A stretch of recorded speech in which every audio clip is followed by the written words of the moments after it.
வணக்கம். இது இரவு நேர பிரதான செய்திகள். முதலில் தலைப்புச் செய்திகள். அர்ச்சுனா எம்பிக்கு எதிராக குற்றப்புலனாய்வு திணைக்களத்தில் முறைப்பாடு. அனுர அரசுக்கு அகந்தை வேண்டாம், ரணிலிடம் ஆலோசனை பெறுங்கள், சஜித் தரப்பு அறிவுறுத்து. ரஷ்யாவிடம் எரிபொருளை பெறும் பேச்சுவார்த்தை முக்கிய கட்டத்தில், அந்நாட்டு பிரதி அமைச்சர் கொழும்பு வருகை. திரைசேரியை சூறையாடிக்கொண்டு பெலவத்தை கணக்கை நிரப்பும் அரசு, சாடுகிறது பொதுஜன பெரமுன.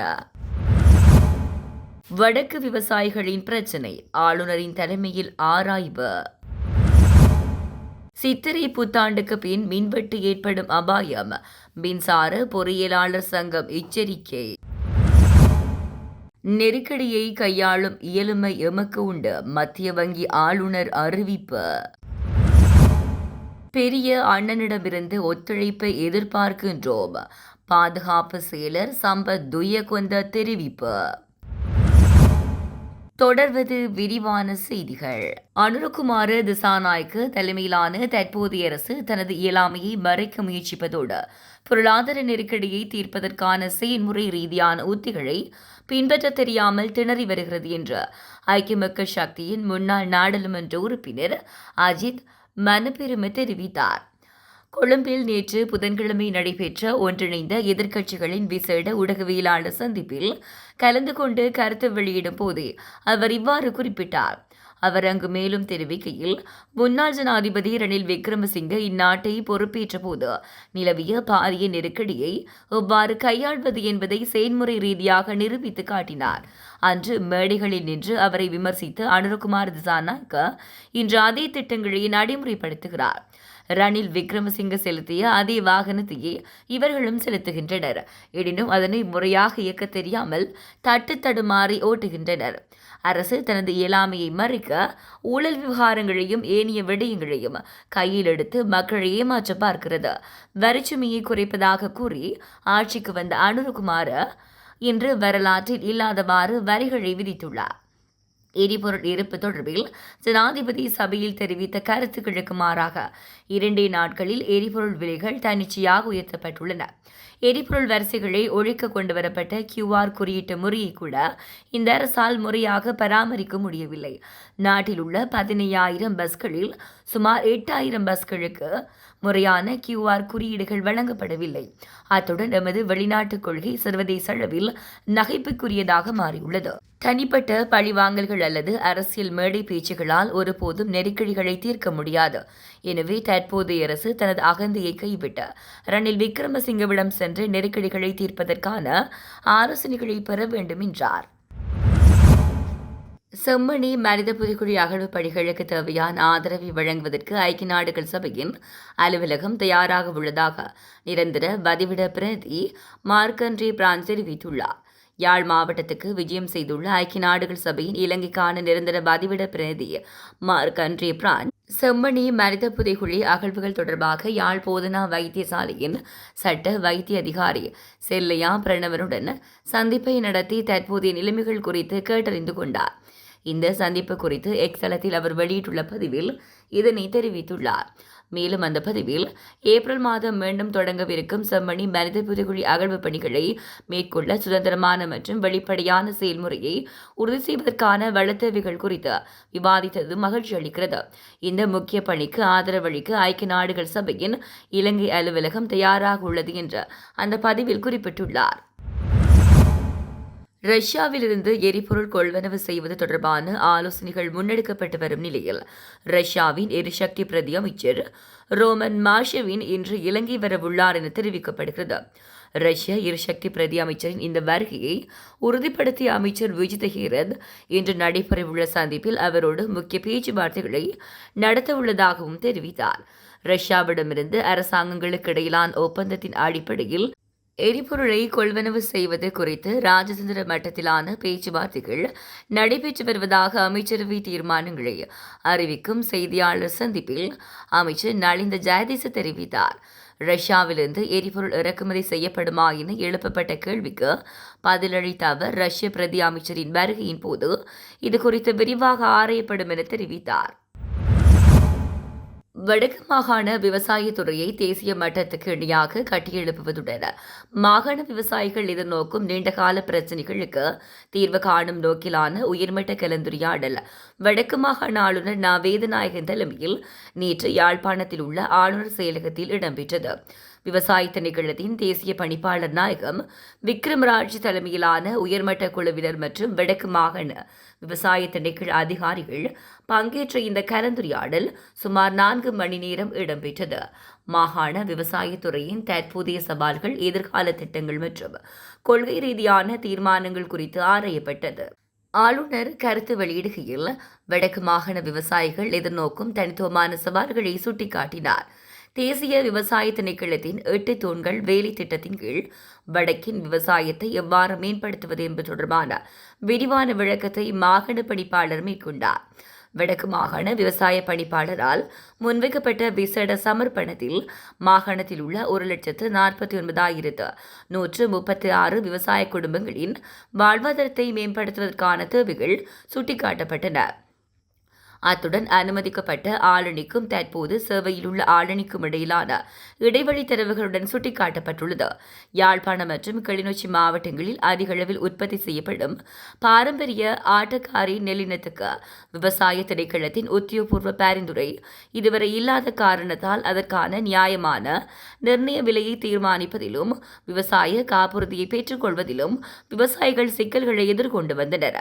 வடக்கு மாகாணத்தினூடான ஏற்றுமதிகளை ஊக்குவிப்பதற்கும் நோய் தாக்கங்களை கட்டுப்படுத்துவதற்கும் யாழ்ப்பாணம் சர்வதேச விமான நிலையம் மற்றும் காங்கேசன்துறை துறைமுகம் ஆகியவற்றை மையப்படுத்திய தாவர தனிமைப்படுத்தல் அலுவலகத்தை முழுமையாக இயங்கச் செய்வது தொடர்பில் ஆராயப்பட்டது. இந்தியாவிலிருந்து கொண்டுவரப்படும் வாழைக்கன்றுகளூடாக பனாமா போன்ற கொடிய நோய்கள் பரவும் அபாயம் உள்ளதால் சுங்க அதிகாரிகளுடன் இணைந்து கடுமையான கண்காணிப்புகளை மேற்கொள்ளவும் ஏற்றுமதியாளர்களுக்கு இலகுவாக சான்றிதழ்களை வழங்குவதற்குமான வசதிகளை மேம்படுத்தவும் தீர்மானிக்கப்பட்டது. அனுமதியற்ற மற்றும் காலாவதியான விவசாய ரசாயனங்கள் சந்தையில் விற்கப்படுவதை கடுமையாக கட்டுப்படுத்தவும் அவ்வாறு ஈடுபடும் வர்த்தக நிலையங்களின் பதிவுகளை உடனடியாக ரத்து செய்யுமாறும் சம்பந்தப்பட்ட அதிகாரிகளுக்கு பணிப்புரை விடுக்கப்பட்டது. இலங்கையும் இந்தியாவும் ஒரே புவியியல் அமைப்பை பகிர்ந்து கொள்வதுடன் பிராந்தியத்தின் பாதுகாப்பு மற்றும் ஸ்திரத்தன்மையை பேணுவதில் ஆழமான வரலாற்று நலன்களை கொண்டுள்ளன. இலங்கையின் பாதுகாப்பு தேவைகளுக்கு இந்தியா எப்போதும் ஒரு நம்பிக்கைக்குரிய மற்றும் நிலையான பங்காளியாக இருக்கும் என்று இலங்கைக்கான இந்திய உயர்ஸ்தானிகர் சந்தோஷ் ஜா தெரிவித்தார். கொழும்பில் நேற்று நடைபெற்ற இலங்கை இந்திய பாதுகாப்பு கருத்தரங்கில் உரையாற்றிய இந்திய உயர்ஸ்தானிகர் இதனை குறிப்பிட்டார். இந்திய உயர்ஸ்தானிகர் சந்தோஷ் ஜா மேலும் உரையாற்றுகையில் தற்போதைய உலகளாவிய ரீதியிலான போர்ச்சூழல்கள் மற்றும் கொந்தளிப்பான காலப்பகுதியில் பாதுகாப்பு துறையில் இரு நாடுகளும் நெருக்கமாக ஒத்துழைக்க வேண்டியது அவசியமாகும். இந்திய பிரதமர் நரேந்திர மோடியின் இலங்கை விஜயமும் இலங்கை ஜனாதிபதி அனுரகுமார் திசாநாயக்கவின் இந்திய விஜயங்களும் இரு நாட்டு உறவுகளுக்கு புதிய ஆற்றலை வழங்கியுள்ளன. குறிப்பாக கையெழுத்திடப்பட்ட இந்திய இலங்கை பாதுகாப்பு ஒத்துழைப்பு தொடர்பான புரிந்துணர்வு ஒப்பந்தம் பல தசாப்த கால உறவை மேலும் முறைப்படுத்தியுள்ளது.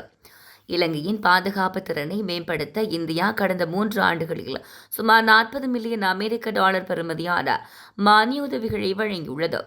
இந்தியாவின் பாதுகாப்பு ஏற்றுமதி கடந்த ஆண்டில் $2.76 பில்லியன் உயர்ந்துள்ளது.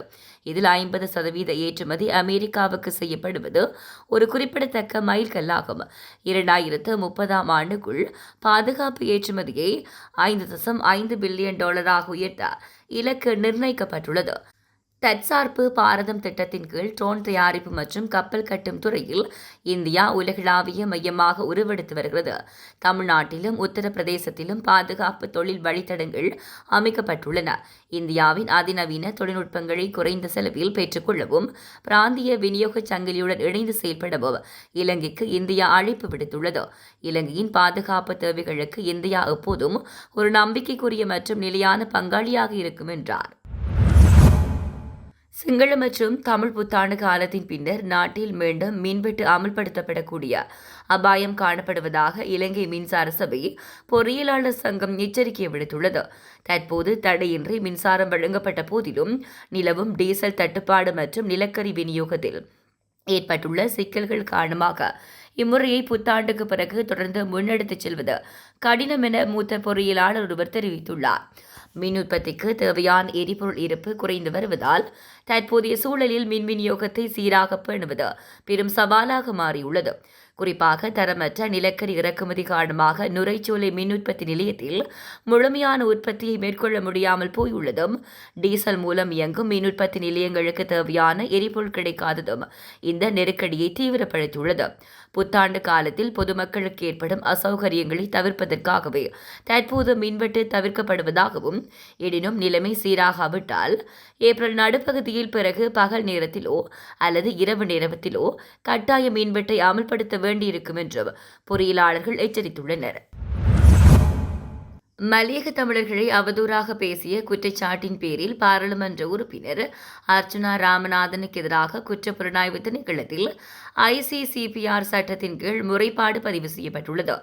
மலையக சிவில் சமூக அமைப்புகளின் பிரதிகள் சிலர் நேற்று முன்தினம் போலீஸ் மா அதிபர் மற்றும் குற்றப்புலனாய்வு திணைக்களத்துக்கு சென்ற பாராளுமன்ற உறுப்பினர் அர்ச்சுனா ராமநாதன் மீது ICCPR சட்டம் 2007 இலக்கம் 56 கீழ் மேற்படி முறைப்பாட்டை பதிவு செய்துள்ளனர். சமீபத்தில் அர்ச்சுனா ராமநாதன் வெளியிட்ட பொது கருத்துக்கள் மலையக தமிழர் சமூகத்தை இழிவுபடுத்தும் வகையிலும், பிரதேசவாதத்தை சமூக அமைதியையும் சீர்குலைக்கும் விதத்திலும் வெறுப்பு பேச்சாகவும் அமைந்துள்ளதாக குறித்த முறைப்பாட்டில் தெரிவிக்கப்பட்டுள்ளது.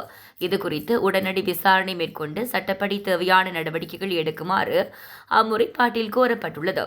மக்கள் பிரதியாக இருந்து கொண்டு சமூகங்களுக்கு இடையில் விரிசலை ஏற்படுத்தும் வகையில் பேசுவது பாரதூரமான செயலாகும். இது தனிப்பட்ட ஒருவருக்கு எதிரான விமர்சனம் அல்ல, மாறாக ஒட்டுமொத்த மலையக மக்களின் கௌரவத்தை இழிவுபடுத்தும் முயற்சியாகும். பொது அமைதியை சீர்குலைத்து சமூக அமைதியின்மையை தூண்டக்கூடிய கருத்துக்களை வெளியிடுவது கருத்து சுதந்திரம் என அனுமதிக்க முடியாது. இதன் காரணமாகவே சர்வதேச சிவில் மற்றும் அரசியல் உரிமைகள் தொடர்பான உடன்படிக்கை சட்டத்தின் கீழ் அவருக்கு எதிராக உரிய சட்ட நடவடிக்கை எடுக்கப்பட வேண்டும் என வலியுறுத்தி நாம் குற்றப்புலனாய்வு திணைக்களத்திலும் போலீஸ் மா அதிபரிடமும் முறைப்பாடு செய்துள்ளோம் என விளக்கமளித்தனர். ஒரு நாட்டின் சுபீட்சம் என்பது அந்நாட்டில் பாதிக்கப்பட்டவர்களுக்கான சட்டத்தின் ஆட்சி எந்தளவுக்கு பலப்படுத்தப்பட்டுள்ளது என்பதிலே தங்கியிருக்கிறது.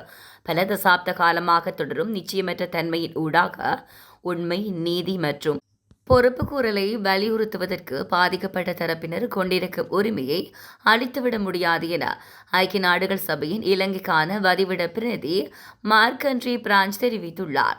யாழ்ப்பாணத்துக்கு இவ்வாறு தொடக்கத்தில் விஜயம் மேற்கொண்டிருக்கும் ஐநா வதிவிட பிரதி மார்க் ஆண்ட்ரே பிரான்ச் அங்கு சிவில் சமூக பிரதிகள், அரசியல் கட்சிகளின் பிரதிகள், வலிந்து காணாமலாக்கப்பட்டோரின் உறவினர்கள், வடமாகாண ஆளுநர் உள்ளிட்ட அரசு அதிகாரிகள் ஆகியோர் உள்ளடங்கலாக பல்வேறு தரப்பினருடன் சந்திப்புகளை நடத்தி வருகின்றார். அதனைத் தொடர்ந்து இலங்கை தமிழரசு கட்சியின் பாராளுமன்ற உறுப்பினர் சிவஞானம் ஸ்ரீதரனுடன் நடைபெற்ற சந்திப்பின் போது மாகாண சபை தேர்தல்களை நடத்துவதில் நிலவும் தாமதம் காரணமாக, குறிப்பாக வடமாகாணத்தில் அரசியல் நிர்வாக கட்டமைப்பில் நிலவும் இடைவெளி பற்றி ஸ்ரீதரன் எடுத்துரைத்ததாக வதிவிட பிரதி மார்க் ஆண்ட்ரே பிரான்ச் தெரிவித்துள்ளார். அத்தோடு பொதுவாக சவால்களை எதிர்கொண்டு மீள்வதற்கான கோட்டிணைந்த நடவடிக்கைகள், இளைஞர்களுக்கான வேலைவாய்ப்பு மற்றும் வடமாகாண பொருளாதாரத்தை பலப்படுத்தல் என்பவற்றுக்கு முன்னுரிமை அளிக்கப்பட வேண்டியதன் அவசியம் குறித்தும் இதன்போது கலந்துரையாடப்பட்டதாக அவர் குறிப்பிட்டுள்ளார். தித்வா அனர்த்தத்தின் தாக்கத்திலிருந்து நாடு படிப்படியாக மீழ்ச்சியடைந்து வந்த போதிலும் தற்போது மத்திய கிழக்கில் மூண்டிருக்கும் போர் சூழ்நிலை காரணமாக எதிர்வரும் காலங்களில் நாட்டின் பொருளாதாரத்தில் தாக்கங்கள் ஏற்படக்கூடும் என எதிர்வு கூறியுள்ள இலங்கை மத்திய வங்கியின் ஆளுநர் கலாநிதி நந்தலால் வீரசிங்க, இருப்பினும் இது இலங்கைக்கு மாத்திரம் மட்டுப்படுத்தப்பட்ட நெருக்கடி அல்ல எனவும், மாறாக ஒட்டுமொத்த உலகமும் இந்த வெளியக அதிர்ச்சிக்கு முகம் கொடுத்திருக்கிறது எனவும் சுட்டிக்காட்டியுள்ளார்.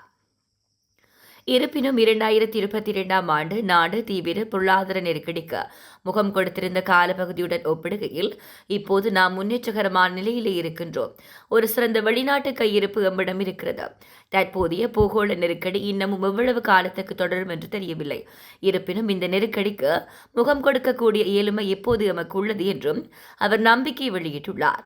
இலங்கை மத்திய வங்கியில் நேற்று முன்தினம் நடைபெற்ற நாணய சபை கூட்டத்தில் மேற்கொள்ளப்பட்ட தீர்மானங்களை அறிவிக்கும் நோக்கிலான ஊடகவியலாளர் சந்திப்பு நேற்று புதன்கிழமை கொழும்பில் உள்ள மத்திய வங்கியின் கேட்போர் கூடத்தில் நடைபெற்றது. மத்திய கிழக்கில் தீவிரமடைந்திருக்கும் மோதல்களை அடுத்து சடதியாக அதிகரித்திருக்கும் நிச்சயமற்ற தன்மைகளின் பின்னணியிலே நாணய சபை கூடியது. அதற்கமைய சமகால வெளியக அழுத்தங்கள் மற்றும் உள்நாட்டு நிலவரங்களை கருத்தில் கொண்டு ஓரிரவு கொள்கை வீதத்தை 7.75% எனும் அதன் முன்னைய மட்டத்திலே மாற்றமின்றி பேணுவதற்கும் நியதி ஒதுக்கு வீதத்தை தொடர்ந்து 2% மட்டத்தில் பேணுவதற்கும் தீர்மானிக்கப்பட்டுள்ளது. அதேபோன்று கடந்த ஆண்டு இறுதியில் டிட்வா சூறாவளியால் ஏற்பட்ட பேரனர்த்த அழிவுக்கு மத்தியில் நாட்டின் பொருளாதாரம் குறிப்பிட்டு கூறத்தக்க வகையில் 5% வளர்ச்சியை பதிவு செய்தது. இவ்வாண்டு தொடக்கத்தில் டிட்வா அனர்த்தத்தின் தாக்கத்திலிருந்து நாடு படிப்படியாக மீழ்ச்சியடைந்து வந்த போதிலும் தற்போது மத்திய கிழக்கில் மூண்டிருக்கும் போர் சூழ்நிலை காரணமாக எதிர்வரும் காலங்களில் நாட்டின் பொருளாதாரத்தில் தாக்கங்கள் ஏற்படக்கூடும். இவ்வாறான நிச்சயமற்ற சூழ்நிலைகளின் போது அவ்வப்போதைய நிலவரங்களை அவதானித்து அதற்கு அமைவாகவே துலங்களை காண்பிக்க முடியும். இது இலங்கைக்கு மாத்திரம் மட்டுப்படுத்தப்பட்ட பிரச்சினை அல்ல. மாறாக இலங்கையை விட பல மடங்கு முன்னேற்றமடைந்த நாடுகள் உள்ளடங்கலாக ஒட்டுமொத்த உலகமும் இந்த அதிர்ச்சியை எதிர்கொண்டிருக்கிறது. ஆனால் 2022 ஆண்டு நாடு தீவிர பொருளாதார நெருக்கடிக்கு முகம் கொடுத்திருந்த காலப்பகுதியுடன் ஒப்பிடுகையில் இப்போது நாம் முன்னேற்றகரமான நிலையிலே இருக்கின்றோம். ஒரு சிறந்த வெளிநாட்டு கையிருப்பு எம்மிடம் இருக்கிறது. தற்போதைய நெருக்கடியிலிருந்து எமது நாடு மீளும் என நம்புகின்றோம் என ஆளுநர் குறிப்பிட்டார். இலங்கைக்கான ஐக்கிய நாடுகளின் வதிவிட பிரதி மார்க் அண்ட்ரே பிரான்ஸ் மற்றும் தமிழ் தேசிய பேரவையின் பிரதிகள் ஆகியோருக்கிடையிலான விசேட சந்திப்பு இன்று வியாழக்கிழமை யாழ்ப்பாணத்தில் நடைபெற்றது. கடந்த ஒரு வார காலமாக வடக்கு மாகாணத்தில் தங்கியிருந்து பல்வேறு தரப்பினருடனும் சந்திப்புகளை மேற்கொண்டு வரும் ஐநா வதிவிட பிரதி இன்று காலை 9:15 மணி முதல் 10:15 மணி வரை யாழ்ப்பாணம் தாவடி பகுதியில் அமைந்துள்ள ஃபாக்ஸ் விருந்தினர் விடுதியில் தமிழ் தேசிய பேரவையின் உறுப்பினர்களை சந்தித்து பேச்சு நடத்தினார். இந்த சந்திப்பில் தமிழ் தேசிய பேரவை சார்பில் செல்வராசா கஜேந்திரன், போ ஐங்கரநேசன், தருமலிங்கம் சுரேஷ், நடராஜர் காண்டீபன் ஆகியோர் கலந்து கொண்டனர். இந்த சந்திப்பின் போது வடக்கின் தற்போதைய நிலைமைகள் மற்றும் தமிழ் மக்கள் எதிர்நோக்கும் முக்கிய விடயங்கள் குறித்து கலந்துரையாடப்பட்டன என்று தெரிய வருகிறது.